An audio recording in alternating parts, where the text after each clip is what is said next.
Road to the IPO, le podcast d'entrepreneurs aguerris.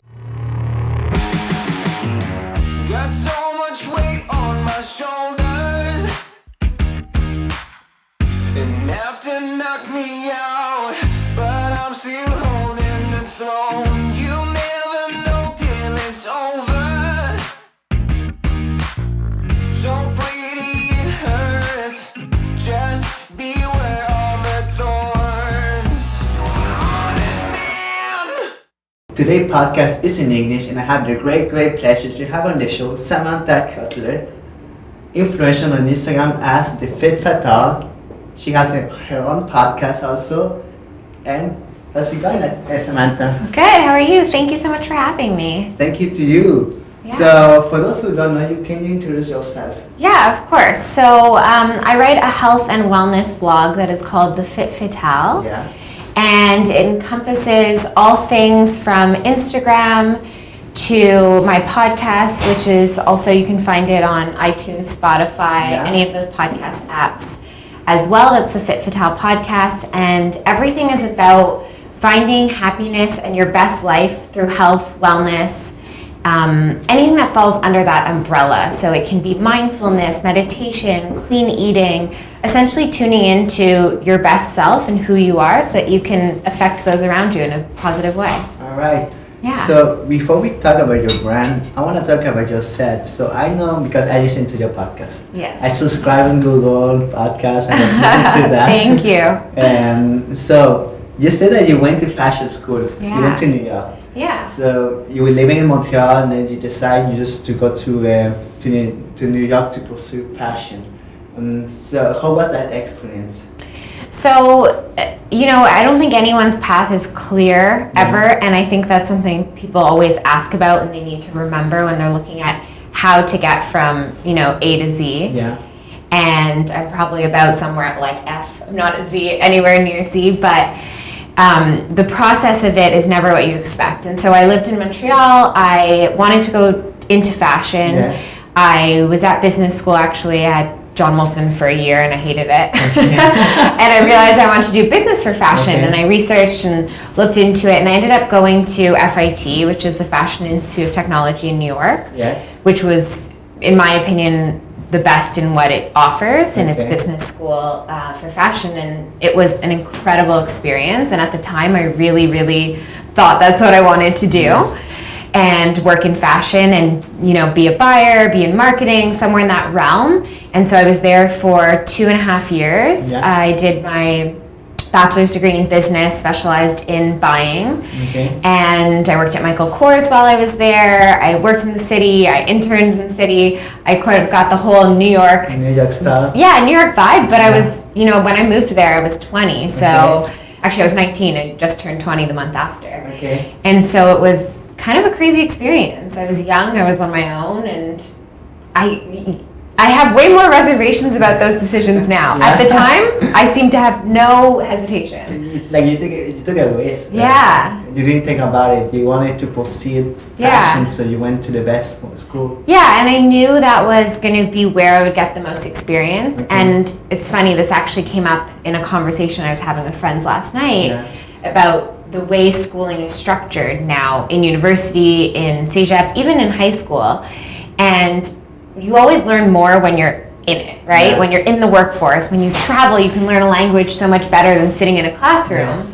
And that's the way FIT was structured, was a lot of our classes were part in the class, but then they would take us out and our teacher might be working at Macy's and be, a strategy director or a buyer or whatever, and be like, come, we're going to go to my office next week in class and I'm going to show you what actually goes on. Yeah, it's because there's so many people that, for the people that watching and listen to the podcast, a lot of students, they go try like a subject at school, they don't like it, and they stay stuck there. Yeah. But they decide to really change. You went from business to fashion because that's what you like. Yeah. Well, I stayed in a fashion background. I didn't go into, in a business background. I didn't go into design or anything like that. But I initially, it's really hard because you don't really know the job options. Yeah. And you don't know that you can create a brand out of this or money out of this. Okay. And I'm sure we'll touch on that Yeah. in regards to influencing, but it's, I was like, okay, well, I'm going to have to do a full degree in business and then a full degree in fashion design. And somehow that's going to make me get to where I want to go. Yeah. And then maybe add in a couple other things, but it's not like that. It's not 1 + 1 = 2. Yes. It's really tapping into a degree is important to have as a foundation, but it's tapping into where you personally excel and you Yeah. enjoy it and feeding that. Yeah. So Yeah. when you were in New York, I think there's something that happened there because you're having that New York style BC thing, New Yorkers, and you start to get upset with fitness. So I think you didn't get well, but you wanted to train there. I think To something. train. Yeah. So my whole life I loved fitness Okay. and nutrition. I was always into it, but the issue was I was young and I wasn't educated properly. Okay. And there weren't people like myself, and there's so many great resources now to find information Yeah. that is just people that live similarly to you in a healthy way. Okay. And there wasn't access to that. It was, you see models or you see athletes, and where's the in-between balance? Yeah. And now we're fortunate to have a lot of that information. But at the time, I was really into, being thin and Yeah. being skinny, and Okay. living in the States, it was always sugar-free or, fat-free and these things, which didn't equal healthy. Yeah. And so that's how my mindset used to be, was skinny, or if I go to the gym, even if I'm on an elliptical for 45 minutes, I'm achieving what I want to achieve. Yes. When in reality, that's not getting you there. You need to have a strategy that builds muscle, that's feeding yourself whole nutrition. So the actual process to getting to that point is Okay. very different than I approached it.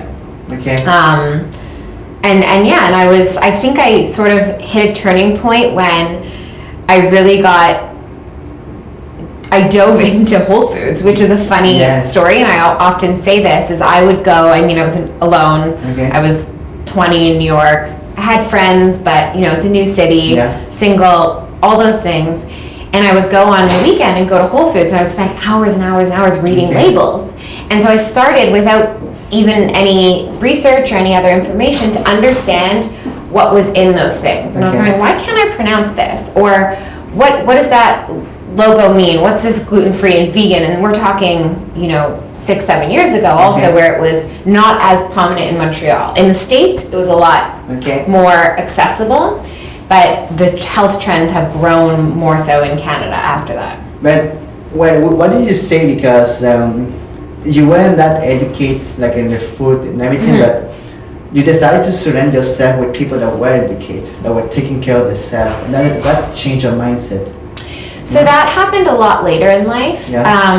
When I returned back to Montreal after I was in New York at fashion school, I was working corporate for Ogilvy's, Yeah. which is now Holt Renfrew.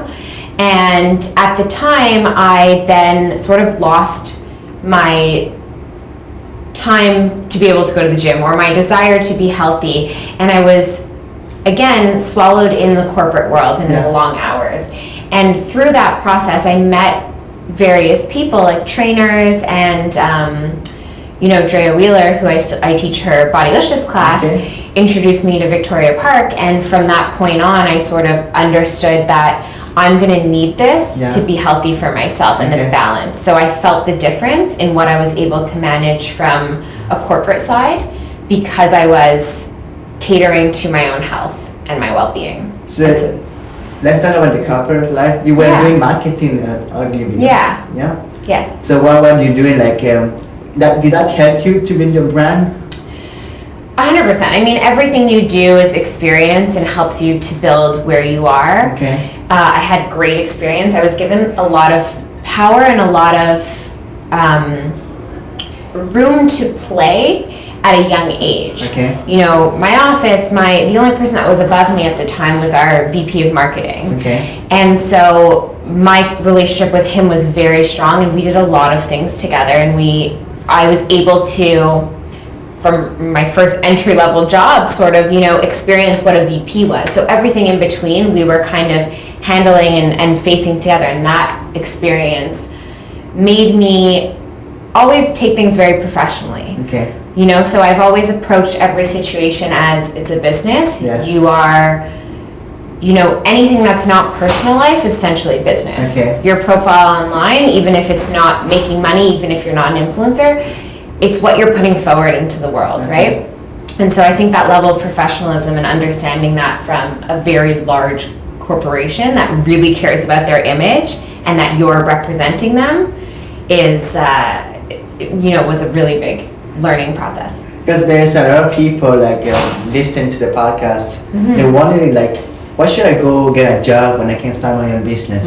You know, and that's why I asked all these entrepreneurs Yeah. the same question, because they have a job before, and what did they learn from that job? Right. So, what would you say that it's better to get a job before to start your own business or So, your brand? okay, a lot of my friends or people that know me will always laugh because I'm the biggest pro quit your job person. Okay. But I'm gonna say one thing that like everyone listening, everyone watching should understand is that I'm a really big pro quit your job. Okay. But you have to have a job to be able to quit it.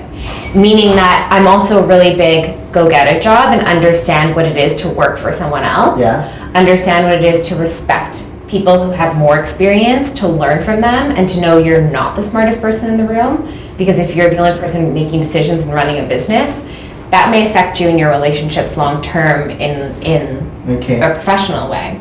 And yeah, I think it's very important to have jobs, and I had jobs since the moment I turned 16 and I was Okay. able to work.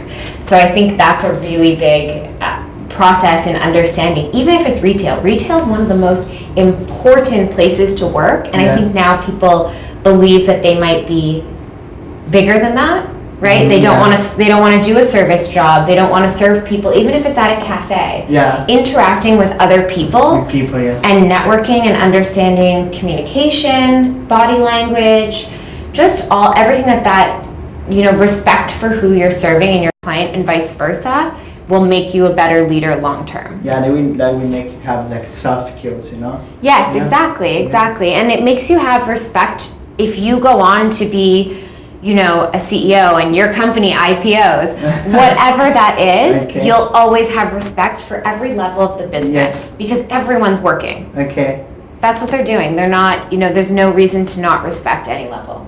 true. Yeah. So why did you decide to quit your job at that time? You have like a good Yeah. career, you were having a good relationship with the VP and everything, so you Yeah. decide what happened there? So I actually was very stressed at the time, and Okay. I was under a lot of pressure in corporate world, and ultimately I felt that I was happier when I was running out to get to my gym class, you know, and I had, so a little bit of more backstory is I had my blog while I was in corporate, and I found that I didn't have anything that was a personal outlet or a passion project Yeah. because I was working 80-hour work weeks some Okay. weeks, right? And so you're going in early, you're working late. I was working on the weekends. I worked every single weekend for 2 years. Okay. And Okay. so that process started to feel like I didn't have anything that belonged to me. So I started the blog, and ultimately the blog was more lifestyle. And as I was introduced to more people in the fitness industry and I realized how much that helped me find my personal equilibrium, I decided I'm going to talk more about this because this is what's really helped me. So that changed your life, starting your own blog? Yeah, that really did change my process, and I've always been Process. someone that is able to understand myself better when I write it out. Okay. So I think that was a big part of about the process, but I realized this was creating more happiness. Okay. And it started generating revenue, obviously not what I was making, but I did know that if I wanted it to reach that point, I needed to leave corporate. Okay. And there was a point where I was so nervous, it took a while. I mean, there was probably 6 months to maybe even a year where I kept going, okay, maybe I can leave now, maybe I can leave now. And a lot of people feel that. Okay. But I'll say one thing, when the moment's right, Yeah. you know. Okay. You know, everything aligns, the stars align. I know a lot of people that have left their jobs. Like I said, I'm pro, you know, believe in yourself, do your own thing. But when the stars align and it's supposed to happen, it happens. It happens. It like happens. that. Okay. Everything happens at the right time. Maybe someone you loved working for, you know, ends up not being in the company anymore. Or maybe you get this huge other contract that's telling you, go this way. Or, you know, just other factors, and you need to listen to yourself to know when that fits. All right. But for me, that was my moment. So That's good. yeah. So now we're gonna talk about your brand. Yeah. So before we talk about that, if people want to contact you, where can get you? What platforms are you on? Yeah. So my Instagram is the Fit Fatale. Yeah. My podcast is called Spin, Skin, and Other Addictions, but they can find it under the Fit Fatale Podcast on Spotify, iTunes, and iHeartRadio as well. They can check out the blog, www.thefitfatale.com. Pretty much everything's under the same branding, so whatever platform, you should be able to find it. All right. Yeah. We are going to put the descriptions, all the links on the descriptions, so you can contact Samantha. Yeah. Hit So, me up. why the Fit Fatale? Because you've been telling me that the Fit Fatale is la femme fatale in French. Okay, so, this whole story of I was in corporate and I left. And so before I had a different blog, different names. Yeah. And when I left, I decided if I'm going to create something that's going to be my main source of revenue, a business, a brand, I'm going to run it like that. And I'm not interested in just having it on the side and seeing if it kind of makes some money and I survive. Because once you quit your job, the fire's under your ass. You better believe it, because you're not eating if not, right? I mean, I'm lucky I have a lot of supportive people in my life. I don't think anyone would let me starve, but the reality is that you can't pay your rent, you can't feed your chihuahua, like, it's not happening. Yeah. So, I decided it really needed to create a brand. And when I sat down and looked at it, I said, okay, what do I love about fitness? And what do I love about health and nutrition and wellness? And what I came to the conclusion was, I was never a version of, I'm outdoor hiking and I'm all natural, 110%, and I'm, I wasn't so far that way. And I wasn't all about fitness and bodybuilding and muscle and training every day. I was kind of that person who was empowered by fitness to be confident, to be my kick-ass self, to be a person that had the power to elevate themselves and others around them. And to me, it gave la femme fatale, which we all know, is the temptress, powerful woman that gets whatever she wants. And for me, I just made that link from the beginning as I started branding and piecing the parts together. I understood, like, no, that's really what it is, but let's do a play on word that it's about fitness, it's about health. So I replaced femme, like, with la Fit Fatale, right? The Fit Fatale. Cool. So that was sort of where it came from, and I remember sitting with it, I just want to call it la Femme Fatale, like just the Fit Fatale. And I remember saying it to, it was probably my graphic designer at the time, because we were playing with the name, if I should just call it, fashion bloggers often just have their name as their blog, or, and I was trying to decide if I should just put Samantha Cutler or whatever. And we just kept sitting there with that name, and it stuck. It really embodied what it is. Because that's one question, like, you're saying a lot of people start their own brand with a name, the shows, but is it better to start with your name or have like a nickname on the side? My podcast wrote to that Hugo, but people say you should put like the Hugo Prince podcast. I'm like, I don't know. What do you think? So I think it depends. Every person, there's not a right or wrong way.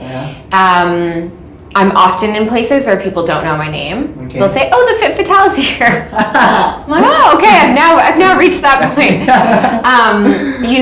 And that's okay. I'm totally fine with that. I don't mind. But it's like, I think you just have to find what fits with you. And I think for a podcast, it's different because a lot of podcasts have their title, and then I always make sure that it's discoverable by searching the Fit Fatale, because I know people will search that way.